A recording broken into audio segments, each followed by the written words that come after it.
Assalamualaikum warahmatullahi wabarakatuh. Perkenalkan, nama saya Gita Selvia Ramadhani dari kelas 10 ADP 5. Di sini saya akan mengulas kembali materi, yaitu kita akan menganalisis kembali materi sejarah bab 6 tentang pergerakan nasional dan pengaruh kolonialisme terhadap masyarakat Indonesia. Perbedaan perjuangan itu ada dua, sebelum dan sesudah. Sekarang kita bahas yang sebelum tahun 1908. 1. Bersifat kedaerahan. 2. Perjuangan dilakukan secara fisik. 3. Dipimpin oleh raja atau bangsawan. 4. Bersifat reaktif. 4. Bersifat reaktif atau spontan. 5. Berfokus kepada kepemimpinan karismatik. Lalu, sesudah tahun 1908, 1. Memiliki visi misi. 2. Diplomasi dengan cara modern. 3. Memiliki organisasi. 4. Dipimpin oleh kaum terpelajar. 5. Bersifat nasional. Terus kita bahas kembali perjuangan melawan kolonialisme. Itu ada dua. Faktor-faktor pertama, internal, yaitu penderitaan rakyat akibat penjajahan, kenangan kejayaan masa lampau, dan munculnya kaum intelektual. Lalu faktor eksternal itu munculnya paham-paham baru di Eropa dan Amerika seperti nasionalisme, liberalisme, demokrasi, dan sosialisme. Lalu kita membahas pengaruh kolonialisme budaya masyarakat Indonesia. Kita bahas yang pertama, yaitu politik. 1. Belanda mengubah sistem kepemimpinan pamong praja menjadi pemerintah modern. 2. Aktivitas pemerintah terpusat di Jawa yang masih terasa hingga saat ini. 3. Sosial, munculnya golongan buruh yang terdiri dari pribumi dan golongan majikan, yaitu para kolonial. Terus budaya, yaitu kolonialisme membentuk masyarakat budaya dan identitas nasional Indonesia.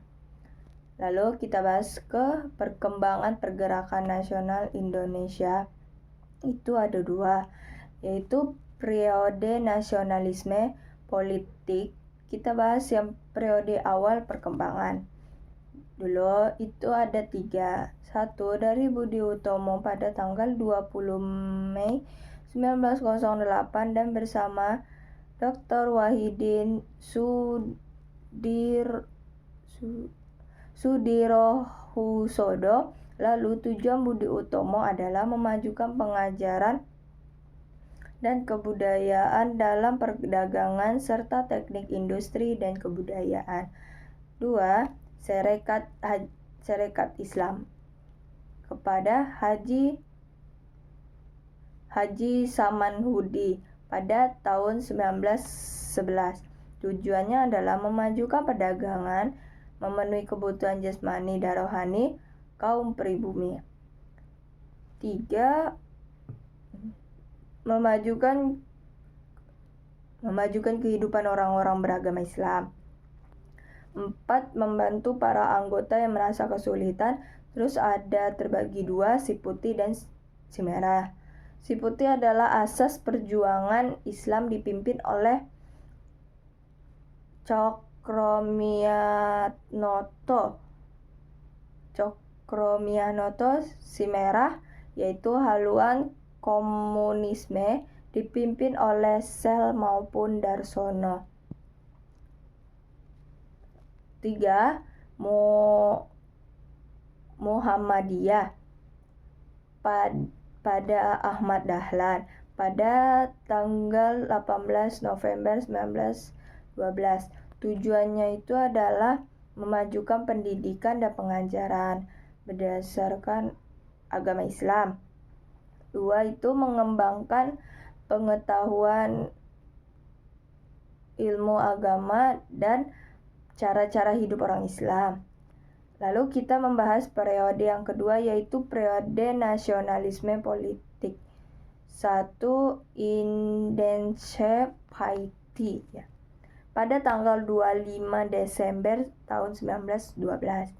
Tidak serangkai, yaitu ada 3 serangkai, yaitu Doewes Dengker Ahmad Dahlan Dr. Cipto Mangunkusumo. Lalu semboyan-semboyannya ada di Indonesia bebas dari Belanda, Hindia untuk orang India, dan tujuan itu adalah memperkuat pengajaran untuk kepentingan ekonomi serta membantu ekonomi yang lemah. 2. Menerapkan cita-cita nasional Hindia atau Indonesia. 3. Memberantas usaha yang dibangkit kebencian antar agama satu sama lain. Kedua, kita ke gerakan pemuda. Isinya adalah ada Satiman Wiryono itu pada tahun 1915. Tujuannya adalah menambah pengetahuan umum bagi anggotanya. 2. Membangkit dan mempertajam peranan untuk segala bahasa dan budaya. 3. Mempererat hari persaudaraan antar siswa-siswi Bumi Putra. Lalu yang terakhir, gerakan perempuan itu kepada R.A. Kartini. Tujuannya itu untuk mendorong kaum perempuan agar aktif dalam kegiatan politik. Sekian dari saya. Bila ada salah mohon dimaaf. Wabillahi taufiq wal hidayah. Assalamualaikum warahmatullahi wabarakatuh.